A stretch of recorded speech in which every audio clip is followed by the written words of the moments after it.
She's still laughing.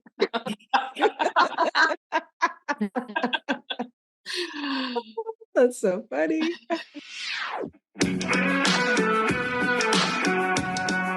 Welcome to 5 Lemons Left.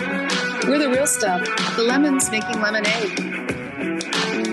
So pucker up, because we're going to be discussing our life's lessons and the nitty-gritty details of our spiritual journeys.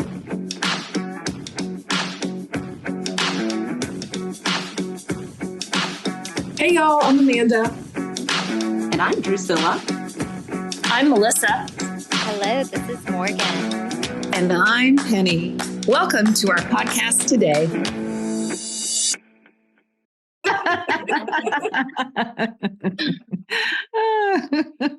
Welcome to episode number 79. Woo! Yes. Yeah. Today we're continuing the Abundance Chronicles. Last week we were talking about manifesting, and we discovered that there's so much to it. We wanted to have a masterclass. So that's what you're getting today, a masterclass on abundance, manifesting your heart's desires, and doing it with an attitude of gratitude and acceptance. And Melissa is going to start us off with a parable that talks about gratitude. All right. Well, I kind of came up with this because this is how it works for me. So it might work differently for other people, but it's a metaphor for gratitude. So gratitude is like a garden.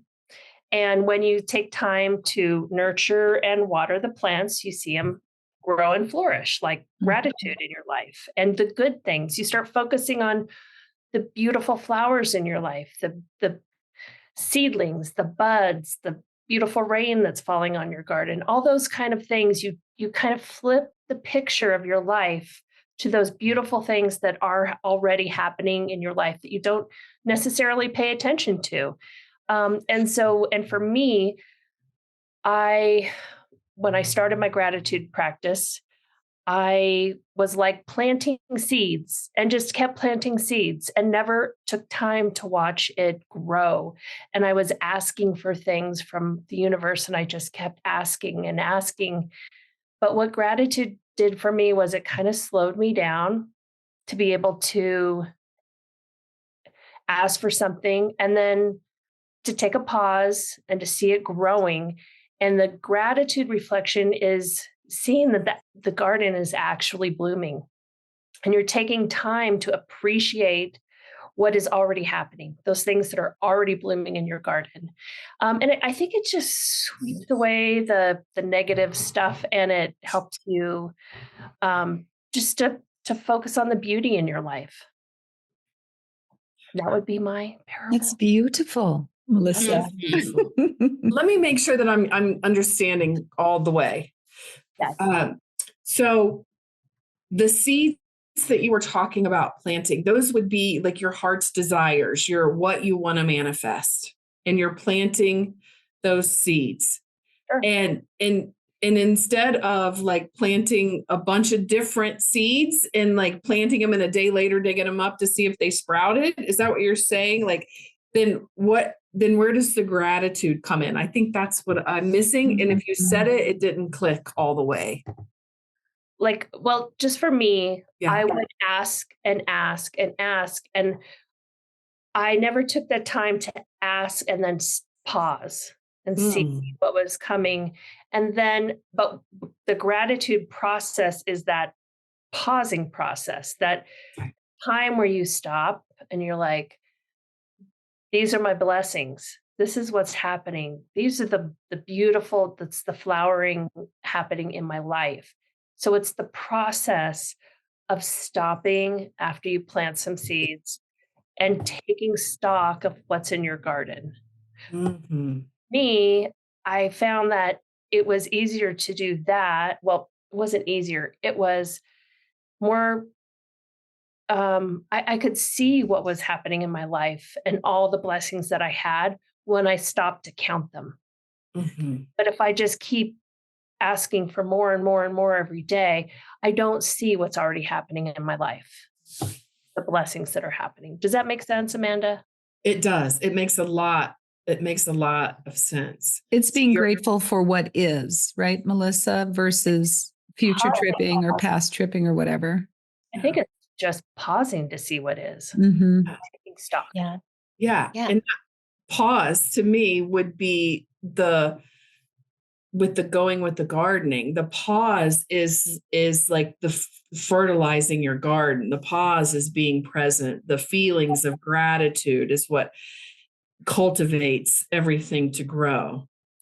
That's what I've heard in that. Mm-hmm. Yes. And for me, it's just noticing. It's just taking time to notice.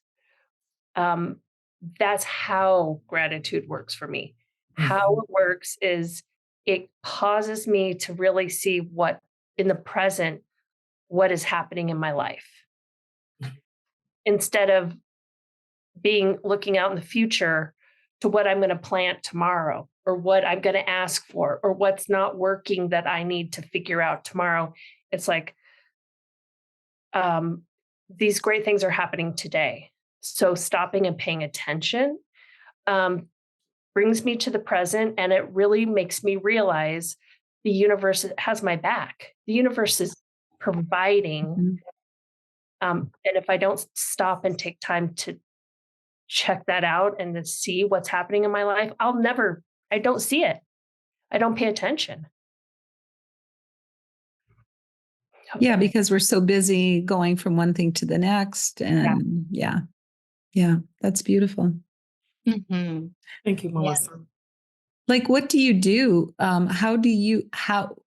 Okay, so if I was listening to this podcast, I'd want to know, Melissa, like, what does that pause look like? Well, there's a reason why so many teachers talk about gratitude, processes, especially like at the end of the night. If you take kind of stock about what happened during the day and look for things to be grateful about, things happened in your life that you didn't think were going to happen. They happened on time, probably. People met you where you wanted them to meet you. Like, it actually worked out. Things actually worked out. So I think like a nighttime gratitude practice. The other thing is, I think just making a choice to look for the positives rather than dwelling on what's not working or what you think is not working. Because it's a choice. Yeah. Well, shall we talk a little bit about why gratitude and abundance and manifesting are so intricately related to one? Yes. I guess that's what we've been doing. Yeah. I would love to hear your explanation of that, Morgan, please. Well, so abundance is a law of the universe. It's a characteristic of God. And so abundance it is always happening. It is always present. And we don't have to do anything to create abundance. So I think Melissa's pause is to focus the attention on the abundance that's already happening everywhere. And so there's another spiritual teacher named Aaron Abke. Some of you may have heard of him. I love the way he speaks about abundance. And he talks about how like we communicate to the universe what we would like to experience based on what we're engaging in loving relationship with. And then Abraham Hicks, another spiritual teacher, says that appreciation is like almost the exact same vibration as love. So to engage in loving relationship with wealth, with abundance, with prosperity, with whatever it is that we'd like to have, we start appreciating what is already in our life. And so so let me see if I can give examples. Like in a relationship, if you're not engaging in a loving relationship with a person, is that relationship going to flourish? Is there going to feel like there's abundance in that relationship?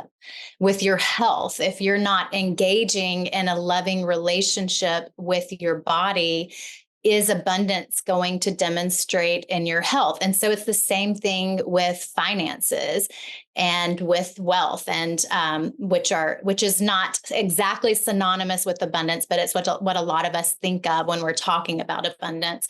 If we're not in a loving relationship with money, and most of us, quite frankly, are not, because of conditioning, because of programming, because of past experiences, and things that have been taught to us.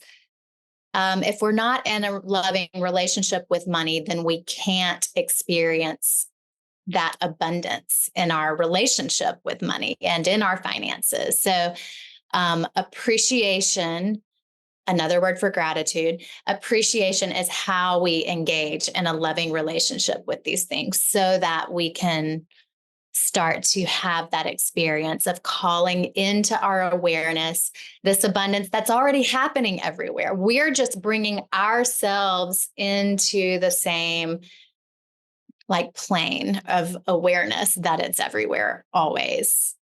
I don't know. I feel like I'm rambling now. No, you don't. You said, well said, Morgan. Well said. And I think that Morgan, I totally agree with all that. But I think the very base of it is fear cannot exist when you're in gratitude. So when you're in gratitude, all those worries and fears are not consuming you. And so you're almost like sweeping the way clean to mindfulness, raising your vibration, matching with your heart's desire. And because you're not in fear, and you're not in lack, and you're not in limitation. So it's the doorway. Can I say something about that, Melissa? Thank you for saying that. And you just sparked something that I needed to hear, and I'm going to tell it to myself, or Spirit is going to tell it to me. Sometimes the body, the nervous system, doesn't agree with what our heart knows and what our mind knows. And I've had a lot of experiences recently, falling asleep at night or waking up in the morning, where that money, fear, and anxiety is happening. And I feel the fear and I feel the anxiety in my body. Meanwhile, I'm doing all the practices. I'm practicing my gratitude. I'm affirming the truth, repeating my A Course in Miracles affirmations or whatever it is. But the nervous system isn't regulating, and I've been feeling like a failure. But I think it's okay. This is the awareness I just had. I think it's okay if the nervous system doesn't match what the heart and the head are communicating and affirming. I'm broadcasting my willingness. I recognize that I am having a fear response. I'm having an anxious response. And I'm willing to change my mind. I'm willing to go the other way. And that willingness is all that's required. So I've been in judgment that my nervous system isn't automatically catching up to that. And right now I had that awareness that I can let that self-judgment go and just trust the process, trust the willingness. I love that, Morgan, because isn't that how lots of spiritual little journeys that we go on? We make a commitment, we feel it in our minds and our hearts. And for me, I describe it as it's just taking my body a little bit of time to unwind. It's taken my reality a little bit of time just to shake it off. It's a habitual reaction.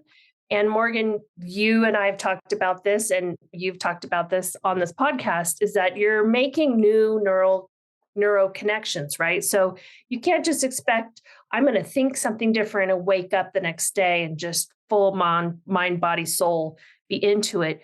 You're building a new way of thinking, which is a new way of feeling, right?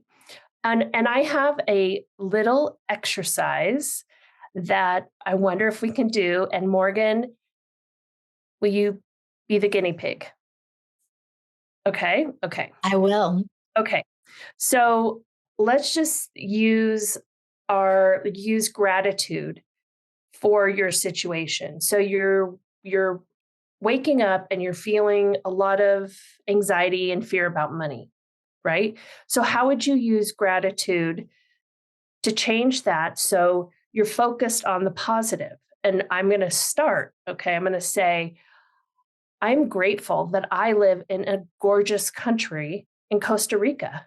I am so grateful. I get to wake up every day and see these beautiful green trees. I'm so grateful that I can walk to a beautiful beach. I'm so grateful I'm here with my husband and these beautiful animals. Now you go. Mm.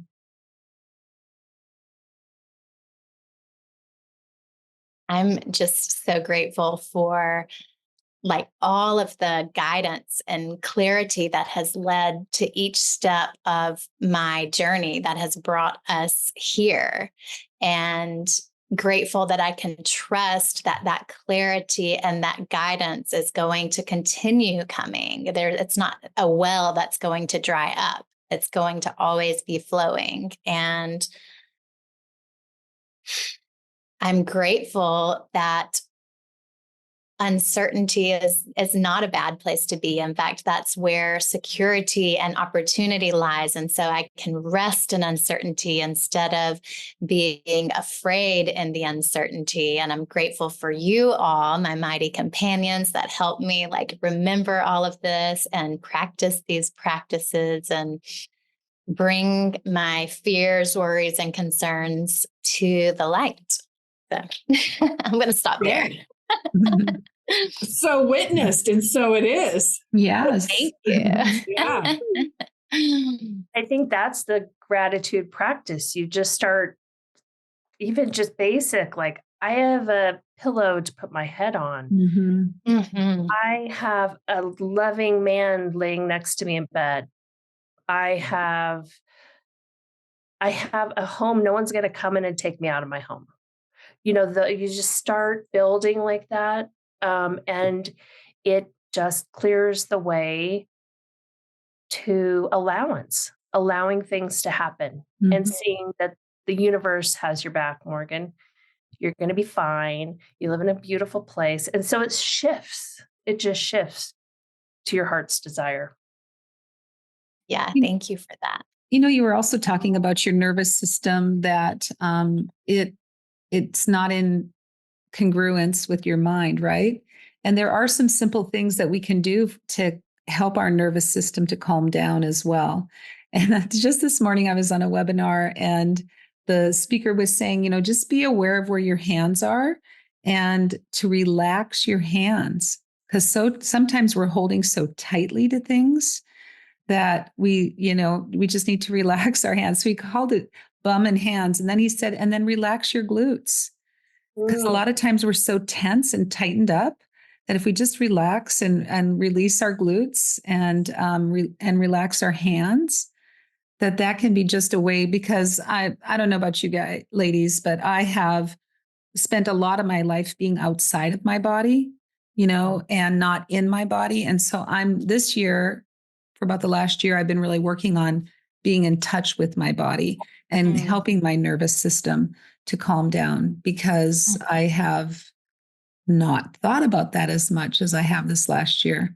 So just relaxing your hands, relaxing your glutes, your buttock muscles can be just another way for you to calm your nervous system down a bit and to become present with where you're at. Thanks for sharing that, Penny. And I think that I'm realizing I've been in resistance, that I'm still having these physical expressions that don't feel congruent with what my head and my heart knows.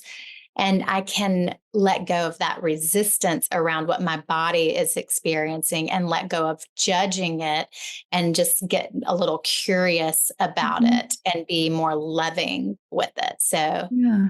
that's another good golden nugget that I just received. Thank you, I ladies. This love is it. being so helpful for me. It's a master class for Morgan. It's Morgan's It master is. class. And Jenny, those responses, body responses, are fear responses. So again, for me, it's back to the fear versus gratitude. And gratitude, I think you can get into more gratitude when, just what you said, when your body starts, when you start letting go of that fear response. Mm-hmm. Mm-hmm. Yeah. And isn't like living in a state of gratitude just sounds better than living in a state of fear, right? Yeah. Oh, Yeah. yes. Yeah. I remember when I first started working with these principles, I was, living, it started way before living in New Mexico, but that's really when I moved to New Mexico, was really when I put the gas pedal down on my spiritual journey. And being grateful for the abundant sky, because the sky here is so big. So for me, I had to start really general stuff, because at the beginning of my spiritual practice, being in a safe community with people that weren't judging me, all kinds of stuff started coming up for healing, right? They don't tell you that when you're on the spiritual journey. It's about the healing. It's about letting go of the fear.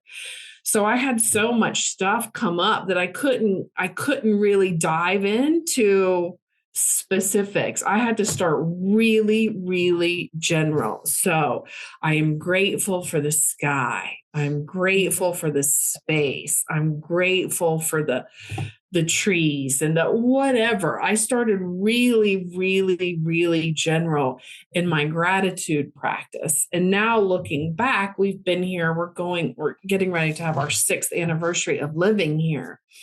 Like, I can see the shift from a 6-year perspective. I can see huge shifts, but when I was in it, like, I just started feeling better, which is a big deal. It is a big deal.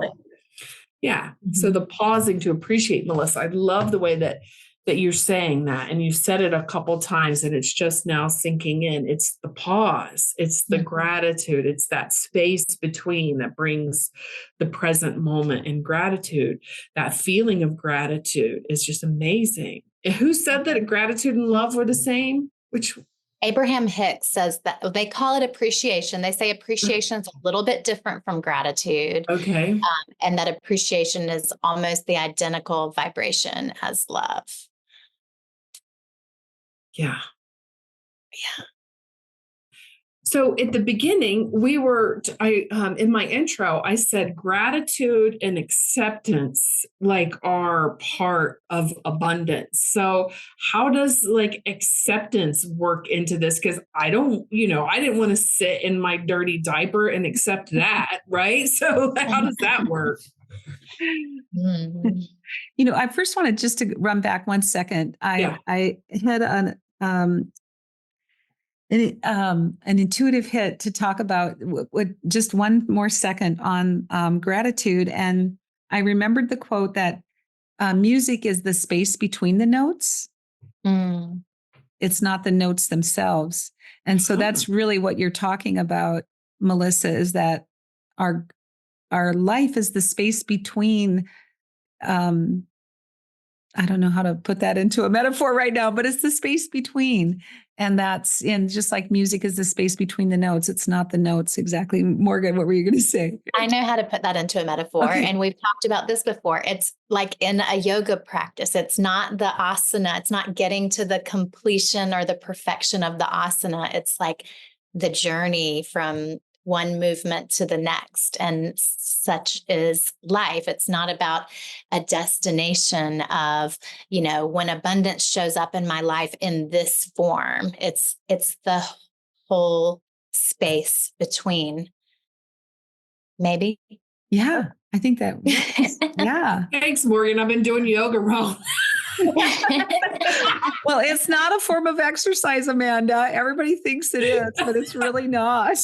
Yeah. If I think about yoga, it is the transition. That switches everything, right? Is life the transition? Breathing.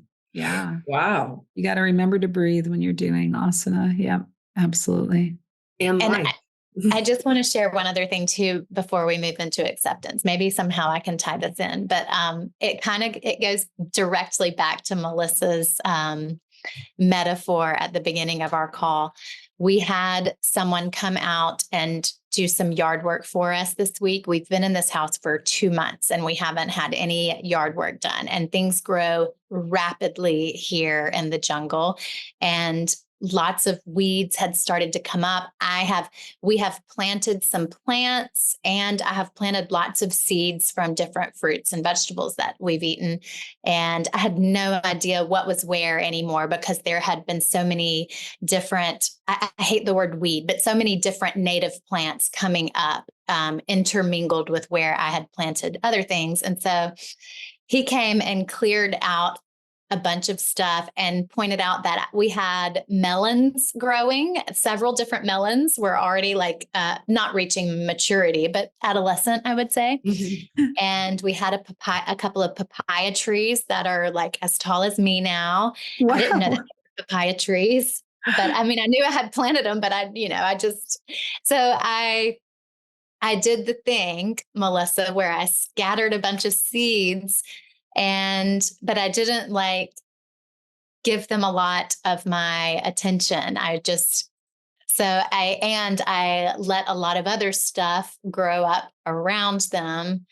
And so somehow I feel like that ties into your metaphor from the beginning. Beautiful things are happening in your garden. Always. You just haven't weeded around and focused in on the beautiful melon trees and fruit trees. But now you know they're there. So now you get to change the way you think about this plot of land. You get to think how bountiful it is. Yeah. So what in our listeners' lives out there, what is already in your life experience that is blooming and producing fruit that you haven't even paid attention to, or you've let the weeds grow up around it, that you can focus in on and appreciate right now, without anything needing to be different.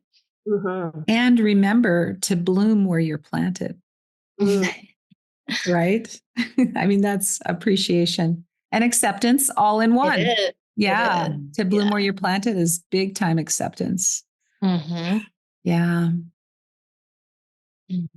Yeah, you asked that question, Morgan. I'm like, what am I appreciative for in my life right now? Yeah, amazing. What are you, Amanda?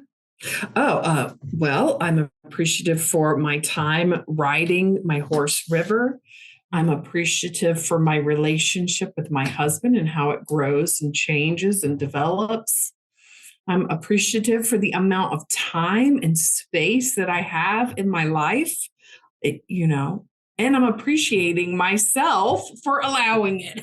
Yay. Yeah. That sounds great. Mm-hmm. Yeah. So back to your question, Amanda. Yeah. How does acceptance work into this, accepting where we are? How does that play into abundance and gratitude? Well, accepting our current situation as it is helps us to be, it's that bloom where you're planted. Yeah. And not resist it and not fight against it. So we're preparing for a wedding celebration for my daughter this weekend. And there's just been a lot going on in the last 2 days as we prepare for it. And so I just had, I really, there's another metaphor about, when you take the oars out of the water and you just go with the flow versus fighting against, rowing against the current. I've used that many, many times, but last night I really got it that I just need to accept that, well, my perfectionist number is really coming up a lot. I think everything has to be perfect and, 130 people coming to our property. And of course, so I'm out pressure washing and planting and doing a lot of gardening and craziness. Insanity sometimes happens when you have a party at your house. Anyway, so just last night I realized with everything that's going on that I seriously took the oars out of the water and I just need to go with the flow. And this morning I started to niggle into it again, to thinking that, oh, I should get out there and pressure wash for another hour before I can jump in the shower. And I said, no, I don't think you're going to pressure wash today, Penny. It's okay if we don't get it done. It doesn't matter. So I'm accepting. I mean, we have this beautiful property and I'm trying to make it like Disneyland or something. I don't know, but it doesn't have to be that way. And so I'm accepting that it'll be what it'll be. And and it's a constant battle for me, because I'll accept and then I'll take it right back and say, no, Penny, you got to make it perfect. And then I have to let it go again. It's a constant. I have to constantly be reminding myself, Penny, stop. Mm-hmm. It doesn't have to be, you don't have to work yourself to exhaustion. Like I think we talked a couple episodes ago where we work ourselves to exhaustion and then we can't even enjoy what we were just working for. Mm-hmm. Yeah. There's the tie into abundance right there. Yeah, exactly. So I want to have fun and enjoy and relax and yeah, the whole weekend. It's a 3-day event and I just want to have fun and just have fun. Yeah, it's just fun. I want to play cornhole and giant Jenga and pickleball and just sit down and not have to be rushing around and yeah. And that's what event planners are for too. So I'm going to let her do that, her job. But yeah, that is acceptance, and then it'll be abundant. And well, I mean, just hearing you explain that story when you were talking about that feeling of I need to get it done. It felt restricted. Yeah. And also like a restriction on your time and a restriction on your energy and just a restriction on your fun. Like, you know what I mean? Bitch, kind of. And when you were like, nope, I'm going to let it go. Like the shoulders dropped down and back. And it's like you all of a sudden have an abundance of more time and more energy and more relaxed. Like, so, an abundance conversation is not just a conversation about wealth and money. Like there's so many other ways that abundance shows up in our lives. And I think that mine has always been time. Yeah. That's what I've always had a lack of, is around. I don't have enough time to get everything done. So, yeah. And I'm sorry. I was just going to say, and Amanda, the very first year that I met you, you just gave me the greatest statement, and that time is always on my side. Time is always on my side. I use that whenever I feel stressed about time. You gave that to me, and I love that. Time is always on my side. Mm-hmm. And it's a song too, Melissa. I know. Yeah, really. What I noticed about acceptance and gratitude, Penny, you talked about the pause, and Melissa, it's the pause. Mm-hmm. Yeah, that's a theme with life, right? To be present, to pause. That's amazing. In 12-step recovery, they say for every year that you're in recovery, you get 1 second of pause. So before you take action on something, before you speak, before you do anything, you have that wisdom to pause before you do anything. And I'm so happy. I think I've got about 10 seconds now. You've got a 10-second pause. That's significant. 10-second pause is a good one. Yeah, I know. If I can remember it. Yeah. Well, and back to what you said, Amanda, about the pause being the acceptance. I've referenced this book in the past few episodes because it's so present for me right now. But the 7 Spiritual Laws of Success by Deepak Chopra, and the law of intention and desire. The instruction is to make a list of the desires. So this would be like the seeds that Melissa's planting. But the second homework, or the second step, is to release the list of desires and to surrender it to creation and just trust that, it is unfolding. And if things don't seem to be going your way, that there's a reason, there's a divine plan. A Course in Miracles says, everything is orchestrated by one whose only purposes are good. So it's like the intention is the planting of the seed, and then the trust comes in when we just release it and allow divine order to orchestrate the details. We don't need to be back there directing traffic or directing the play and pulling the strings and all that. So I think that is where acceptance comes in too.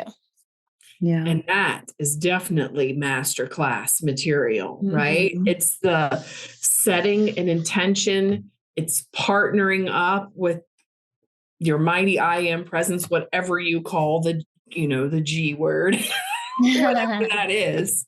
Source, universe. Yeah. Setting the intention, planting the seed, and then trusting the universe to deliver. That's huge. Yeah, because like you said, Amanda, in the beginning, when you were asking Melissa to clarify, you don't want to be digging that seed up every 12 seconds to just make sure, like, have we sprouted yet? Is there any green coming out yet? And how many times have we done that? Oh, yeah. Wow. And I think it's important to touch on that it may not end up, like Penny, your party may not end up exactly how you're envisioning it in your head, but what would be your heart's desire for the party? Everybody to have a great time, right. To walk away and say, wow, that was a fun party. That was really worth my time, because we're all busy people, right? That was worth my time to slow down and sit in their yard, in their garden. It's a garden party. Sit in their garden and enjoy ourselves. Yeah. So after this weekend, are you available to look at the party and how it happened and see ways that happened, even though if something were to happen, if it rained, let's just say that it doesn't show up how you think it's going to show up, but you take the time to look at the party and go, yeah, but this is beautiful. That is beautiful from it. So one of the things that I've, since I became a coach, we always were trained to debrief after each coaching session, right? And so and then Louise Hay, who I just absolutely love, she shared a story that when she walked off the stage, at first, when she started public speaking, she would beat herself up like, oh my God, you did this so bad, you did that so bad. So then she shifted it and she's said to herself, okay, now what did you do well? And so I always really, even after we have a party here at the company or I have a party at home, even if it's just for like 10 people, we'll sit down and have a debrief about what worked well and what we improve on the next time. Yeah. So that's just kind of a standard practice for us to do. And you've brought that to our podcast too, Penny. Yeah. I think it's really important to look at what works well and what doesn't. But always have the 3 things that worked well before you get into the negative. And sometimes it's hard to do that. Yeah. Really and that's a good reminder of another reason that the gratitude practice is so important, because as humans, we have that negativity bias. And it's like, we just like the default setting is to look for what's going wrong. And it's a primal instinct. We think it's going to keep us safe on some level. And so we have to train ourselves to look for the good. Well, and it's a really good point that you said primal, because when we were early creatures here on this planet, we had to be prepared for danger, because that saber-toothed tiger would eat us. That mushroom could kill us. And so we were trained to look for the negative and to make responses to it. And we weren't, oh, what a beautiful sunset. We weren't trained to that didn't keep us alive. We had to look at the negative. So now we don't have to worry about the saber-toothed tiger, or we don't have to eat mushrooms in the wild. We don't have to do that. We That's the fight or flight stuff, the nervous system again, to calm our nervous system down and to be just grateful for what we have right now and accept gratitude and acceptance, and we'll be abundant. Yes. So gratitude is a pattern interrupt. Mhm. Gratitude helps rewire. So gratitude helps you see the positive. Gratitude helps build your faith muscle. So that when, like your party, for example, if it doesn't go exactly how you're envisioning it, it still is going to be amazing and wonderful. And you can look back and you'll find all those ways and you'll know that the universe did that for you. Yeah. Yeah. Right? It's the highest and best for you. Yeah. Yeah. Yes, Love it. Good because recap, everything is Melissa. orchestrated for our good, right? Yes. Yeah. Yes. Love that. Well, and since we've mentioned the nervous system has come up in this conversation so many times, we should share the exciting news that we have someone coming to speak about that on an episode as a guest in a couple of weeks. Is that confirmed, Melissa? Yes, it is. Yep, she's coming, and we're going to get a lot of information about our nervous system and pattern interrupt and our autonomic responses and that kind of thing. And I'm really seeing it because I meditate a lot, and I am seeing that I'm trying to practice of like regulating my body and de-stressing my nervous system before I enter meditation. It's like it's just this great entry point. And That's so, beautiful. yeah, so I think that it's going to be really helpful for everyone in whatever your spiritual practice is, or just getting through the day, or finding gratitude, or learning to accept everything just how it is.